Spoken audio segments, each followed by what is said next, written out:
మగాళ్ళు బాధపడకండి, అందరిలాగే మగవాళ్ల కోసము ఒక రోజు. పూర్తి వివరాలకు చదవండి రేపటి సాక్షి హైదరాబాద్ ఎడిషన్. ఈరోజు ప్రధానంగా ఈ విలేకరుల సమావేశం ఏర్పాటు చేయడానికి కారణం, గత కొద్ది రోజులుగా సర్వేపల్లి ఎమ్మెల్యే సోమిరెడ్డి చంద్రమోహన్ రెడ్డి, పాత రోజుల ముద్దుగా బ్రూస్లీ అని పిలుచుకునేవాళ్ళం, ఆయన ఇప్పుడు ఇరిగేషన్ శాఖకు సంబంధించి అవినీతి జరిగింది, విచారణ జరిపిస్తాం, ఎవరెవరైతే ఉన్నారో వాళ్ళందరి దగ్గర కక్కిస్తామని చెప్పి ఈ మధ్య కక్కుంటా కనుపూరు కాలం మొత్తం కక్కొచ్చాడు. కారణం ఏమిటంటే, ఏ వ్యక్తి అయితే అనేక సందర్భాలలో సర్వేపల్లికి సంబంధించినటువంటి, జిల్లాకు సంబంధించినటువంటి ఇరిగేషన్లో అవతవకలు జరిగాయి, కోట్లాది రూపాయలు తినేశారు అన్నారు. సరే, అది నోరు కాదు, ఎందుకంటే ఆ నోటి కంపు భరించడానికి ఈ జిల్లా ప్రజలు వాపోతున్నారు. అయ్యా, ఈ నోటి కంపు ఎప్పుడు ఆగిపోతుందా మాకని. కారణం ఏంటంటే, మంజూరైనటువంటివే 140 కోట్లు కాకపోతే అవినీతి 140 కోట్లు అని చెప్పినటువంటి పరిస్థితి. బిల్లులు పడ్డం కాదు, అసలు మంజూరే లేనటువంటి దానికన్నా అవినీతి ఎక్కువ చెప్పాడు. సరే, ఆ నోరు అర్థమైంది అందరికీ. దశాబ్దాలుగా సోమిరెడ్డి నోరు, ఆ నోటి కంపును గురించి నెల్లూరు జిల్లా ప్రజలందరికీ సుపరిచితం కాబట్టి ప్రత్యేకంగా చెప్పాల్సినటువంటి అవసరం లేదు. అయితే ఇన్ని నీతి వాక్యాలు మాట్లాడినటువంటి వ్యక్తి నిస్సిగ్గుగా, నిర్భయంగా రైతులను అడ్డపెట్టి ఈరోజు దోచుకోవడం మీద అనేక సందర్భాల్లో మాట్లాడడం జరిగింది. ఈరోజు కనుపూరు కాలువకు సంబంధించి ప్రతి ఒక్కరికి తెలిసినటువంటి విషయం, నవంబర్ 11వ తేదీ వరకు టెండర్లకి కాలపరిమితి ఉంది. టెండర్లు వేయాల్సినటువంటి ఆఖరి తేదీ 11వ తేదీ సాయంత్రం 5 గంటలకి. పోనీ ఈ ప్రభుత్వం ఏమైనా మొన్న వచ్చింది అంటే నిన్న హడావిడిగా పనులు చేసామని చెప్పడానికి ఈ ప్రభుత్వం ఏర్పడి 4 మాసాలు పూర్తయింది. నీళ్లు వదిలే ముందు అనేక సందర్భాల్లో మనం ఐఏబీలో వాపోయాం, రైతులు వాపోయారు, రైతు సంఘాలు వాపోయాయి. నీళ్లు వదిలే ముందు మొక్కుబడిగా తూతూ మంత్రంగా పనులు చేసి నీళ్లు వదిలేస్తే ఆ పనుల్లో నాణ్యత ఉండదు. ఆ నాణ్యత లేకుండా చేయడానికే, దోచుకోవడానికే నీళ్లు వదిలే ముందు పనులు చేస్తున్నారు అని చెప్పి పదే పదే చెప్పడం జరిగింది. ఇప్పుడు ఒక అడుగు ముందుకేసి నీళ్లు వదిలే ముందు టెండర్ల కన్నా ముందే ఈరోజు పనులు మొదలుపెట్టి చేయించారు. అంటే టెండర్లు అనేటువంటివి ఈ ప్రభుత్వంలో, కూటమి ప్రభుత్వంలో ఒక ఫార్స్గా మారిపోయింది. అంటే టెండర్లతో మాకు సంబంధం లేదు, ప్రభుత్వ విధి విధానాలు అనేటువంటివి కాగితాలకే పరిమితం అవుతాయి, కానీ మా చేష్టలకు అవి అడ్డు రావు అన్నట్టుగా ఈరోజు ఇరిగేషన్కి సంబంధించినటువంటి పనులు 11వ తేదీ వరకు ఉంటే ఈ లోపలే పనులు ప్రారంభించారు. పనులు ప్రారంభించి నీళ్లు వదిలిన తర్వాత ఆ పనులు ఎంత నాణ్యంగా ఉన్నాయి, పూడికి తీత పనులు అనేటువంటి దానికి ఇది ప్రత్యక్ష ఉదాహరణ. ఎందుకంటే ఈ ఫోటో తీసింది విరువూరు, కనుపూరు కాలువ ఇది. ఇదిగో అక్కడక్కడక్కడక్కడక్కడ పనులు కలిపెట్టినట్టుగా ఉన్నాయి. ఇది ప్రత్యక్ష సాక్ష్యం. ఏ విధంగా పనులు చేసి దోచుకుంటున్నారు ప్రజాధనం అనే దానికి. 6 కోట్ల రూపాయలకు పనులు పిలిచారు. 6 కోట్ల రూపాయల పనులకు సంబంధించి ఈ విధంగా పనులు చేస్తే కనీసం నీరు దీనిలో నుంచి సాగేటువంటి అవకాశం ఉంటుందా? ఇరిగేషన్ శాఖ అధికారులు ఎంత దౌర్భాగ్యం, ఎంత దురదృష్టం, ఇటువంటి పనులు చేసి ఈ విధంగా దోచుకుంటూ ఉంటే ఇది ఫోటో, తేదీ, పేరు అన్నిటితో సహా ఇచ్చినటువంటిది. ఈరోజు కావాలంటే విలేకరులు ఈరోజు వెళ్ళి చూసినా సరే కాస్త లెవెల్ పెరుగుంటుందేమో తప్ప నీటి లెవెల్ అంటే నీటి లెవెల్ పెరిగే కొంది ఈ మట్టి, ఈ పూడిక కనిపించకుండా పోతుంది అనేటువంటి దుర్మార్గం అనేటువంటి ఆలోచన. దీనికి సంబంధించి మేము అక్కడ పనులు సరిగ్గా జరగడం లేదు ఒకటి. రెండవది, ఆ పనులు పరిశీలిస్తాము టెండర్ కన్నా ముందు ఎందుకు చేయాల్సినటువంటి అవసరం ఏర్పడిందోనంటే అక్కడికి వెళ్ళినటువంటి రైతుల మీద దాడి చేయించారు. నేను ఇక్కడి నుంచి వెళ్లకుండా నెల్లూరులో హౌస్ అరెస్ట్ చేయించారు. అంటే ఒక వ్యక్తి వెళ్ళి కాలువ పనులు పరిశీలిస్తే మీ అవినీతి భాగవతం బయటపడుతుందని చెప్పి మీరు ఈ పనులు చేసి దానికన్నా ముందు ఇంకొక ఘనకార్యం చేశాడు.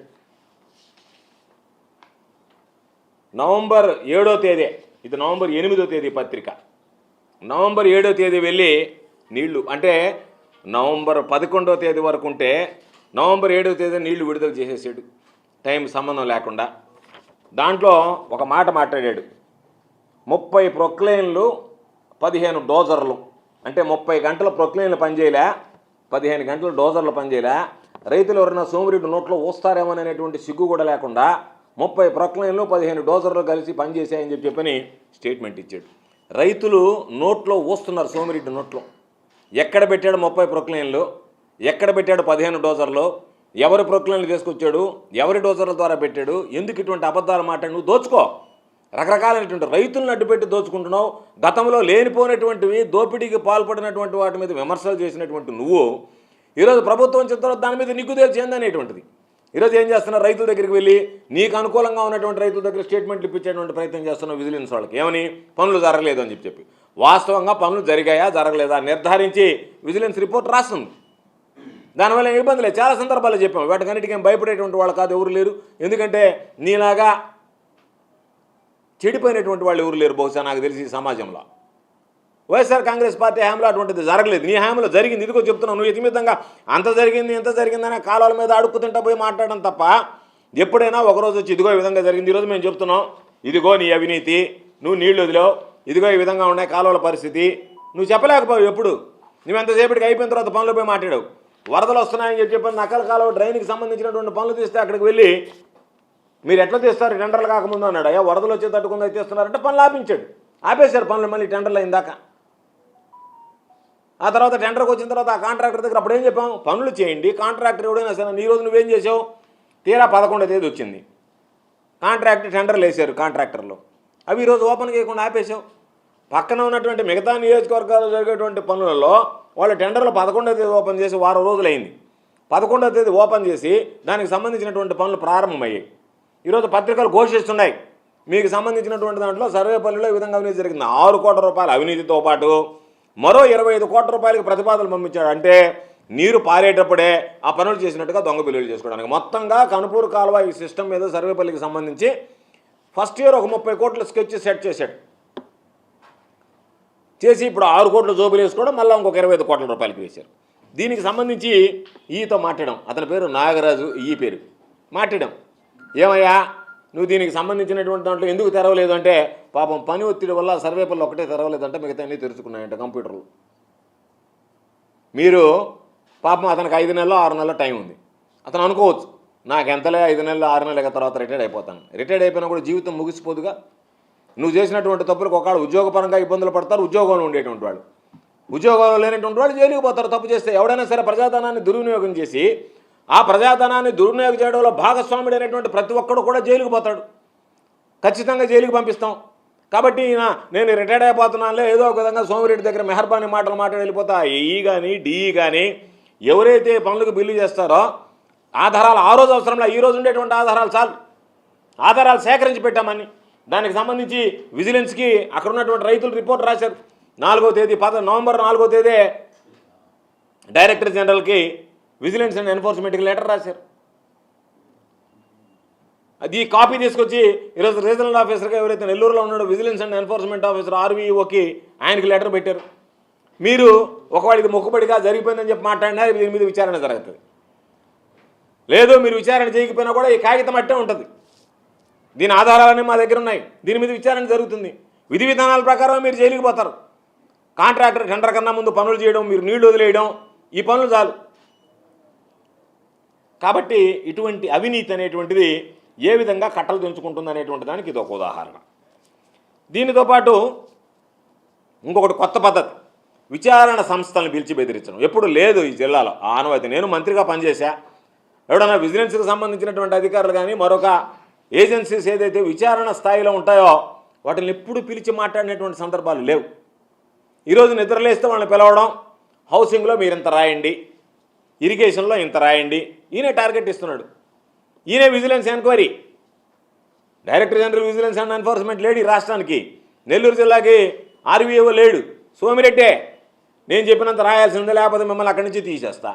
ఈడు పాపం అమ్మ ఇక్కడ ఉంటే ఏదన్నా మనకు బాగుంది కదా, అనుకూలంగా ఉంది, వాటంగా ఉంది, ఇక్కడి నుంచి వెళ్ళిపోతే మళ్ళీ ఇబ్బందులు పడతామని చెప్పి ఆ విచారణ అధికారులు లేదంత రాశారు. నేను చెప్పేది విచారణ జరిపి దాంట్లో వాస్తవాలు బయటపెట్టేటప్పుడు ఏదన్నా అవకతవకలకు పాల్పడితే సీరియస్నెస్ ఆఫ్ ద ఇష్యూ దగ్గరికి వచ్చేటప్పటికి ఆ విచారణ తప్పుగా చేసినటువంటి వాళ్ళు ఇంకా కఠినమైనటువంటి శిక్ష అనుభవించేటువంటి పరిస్థితి ఏర్పడుతుంది. విచారణ చేయడం, విచారణలో అవాస్తవాలు పేర్కొన్నట్టుగా కనుక నివేదికలు ఇస్తే ఆ దాని మీద కూడా విచారణ జరిపిస్తాం. ఎందుకంటే అధికారం అనేటువంటిది, ప్రభుత్వం అనేటువంటిది ఎవరికి శాశ్వతం కాదు. జగన్మోహన్ రెడ్డి గారికి 151 సీట్లు వచ్చి చంద్రబాబు నాయుడుకి 23 సీట్లు వచ్చినప్పటికి రాష్ట్రంలో అయిపోయింది చంద్రబాబు నాయుడు పని అన్నారు. మరలా ఈరోజు మారి 164 సీట్లు చంద్రబాబు కూటమికి వచ్చాయి.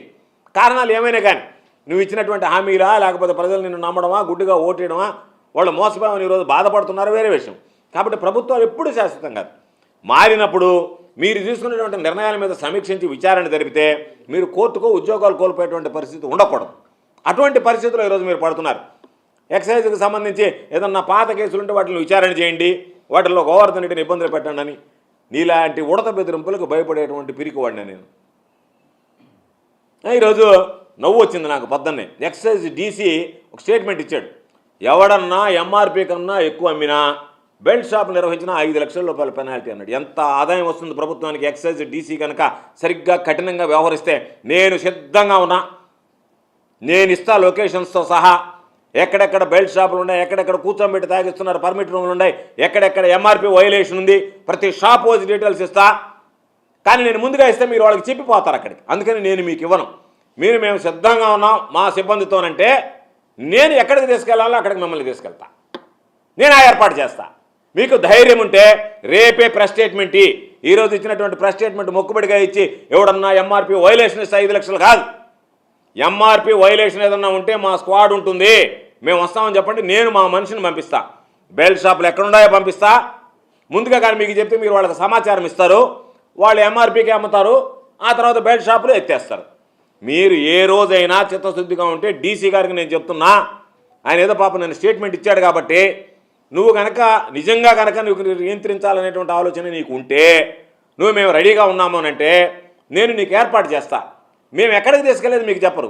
నేరం జరిగిందా లేదా, అక్కడ పొరపాటు జరిగిందా లేదా అనేటువంటి ఆ సంఘటనా స్థలానికి మిమ్మల్ని తీసుకెళ్తారు. మీరు చర్యలు తీసుకోండి. ధైర్యం ఉంటే. మీకు అంత ధైర్యం ఉందని నేను అనుకోవడంలే. స్టేట్మెంట్లు ఇచ్చి చేతులు దులుపుకొని ఏదో మేము చాలా స్ట్రిక్ట్ ఆఫీసర్లు అనుకుంటే దానివల్ల ప్రజలు మభ్యపెట్టినట్టు అవుతుంది తప్ప ప్రజల్ని అది వాస్తవం కాదు. మీరు ఉద్యోగ ధర్మం సరిగ్గా నిర్వర్తించినట్టు కాదు. కాబట్టి ఒక పక్క గోవర్ధన్ రెడ్డి మీద ఏదన్నా ఉంటే దొంగ కేసులు పెట్టమని ఎక్సైజ్ శాఖలో పురమాయిస్తా, ఇంకో పక్క విచారణ ఏజెన్సీలని నేను చెప్పినట్టుగా రాయాలని చెప్పిన వాడుకుంటా, రకరకాలైనటువంటివి ఉన్నాయి.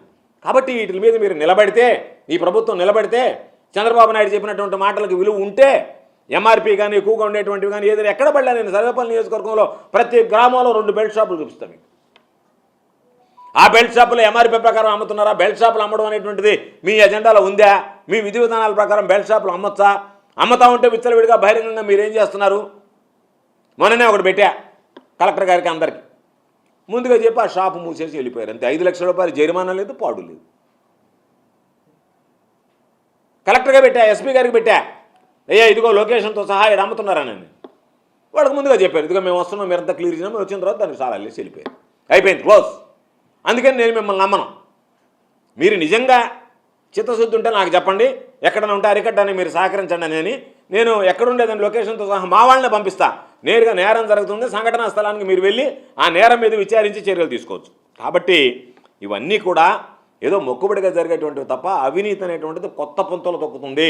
ఎన్నడూ లేనటువంటి విధంగా సాక్షాత్ ఎమ్మెల్యేగా ఉన్నటువంటి వ్యక్తి, ఎమ్మెల్యే కొడుకే ఈరోజు కాంట్రాక్టర్ అవతారం వ్యక్తి దోచుకుంటా ఉంటే అధికారులు దానికి వంతపడతా, ఆయన దానికి సంబంధించినటువంటి దాంట్లో నేను 30 ప్రొక్లైన్లు 15 డోజర్లు అంటే ఉన్న నోట్లో వస్తాడని సిగ్గు కూడా లేకుండా మాట్లాడేటువంటి పరిస్థితుల్లో అధికారులు ఏం చేస్తున్నట్టు వీళ్ళందరూ మాట్లాడేటువంటి మాటలకి రైతుల పాపం నవ్వుకుంటున్నారు. రైతులు ఈరోజు ముందుకు వచ్చి విజిలెన్స్ ఎంక్వైరీ చేయండి అని చెప్పి ఇచ్చేటువంటి పరిస్థితి ఉంది. కాబట్టి ఈరోజు రాజకీయంగా నేను ఒకటే విషయం చెప్తున్నా, రాజకీయంగా ఎదుర్కో.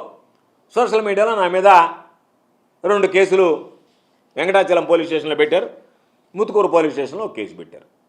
ఏమని?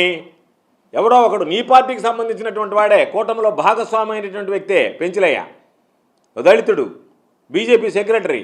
అయ్యా నేను ఫీల్డ్ అసిస్టెంట్ పోస్టుకు పోతే సోమిరెడ్డి నన్ను 3 లక్షల రూపాయలు డబ్బులు డిమాండ్ చేశాడు అని చెప్పి ప్రెస్ క్లబ్లో ప్రెస్ మీట్ పెట్టి వాపోయాడు.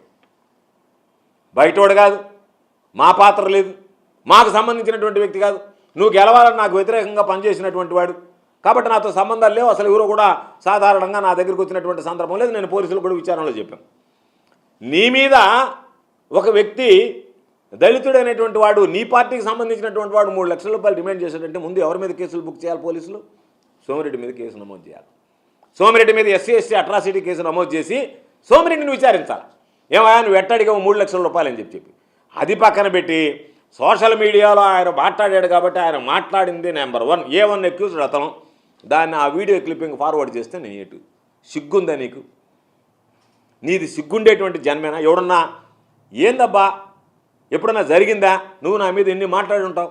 ఏ రోజైనా పిచ్చుక మీద బ్రహ్మాస్త్రం చీచి ఇట్లాంటి బలహీనుడి మీద కింద పడ్డోడి మీద రాళ్ళు వేయడం దేనికని చెప్పి అనుకున్నాను తప్ప ఇప్పుడు నీ గురించి ఆలోచన చేయలేదు. రాజకీయంగా నేను ఎదుర్కొనేటువంటి ప్రయత్నం చేసాం. సరే, గెలుపోవటంలో అనేటువంటి ఉంటాయి. 2 సార్లు నీ మీద గెలిచాను, ఒకసారి ఓటమి పోలేదు. దాని గురించి ఆలోచన చేయడం లేదు.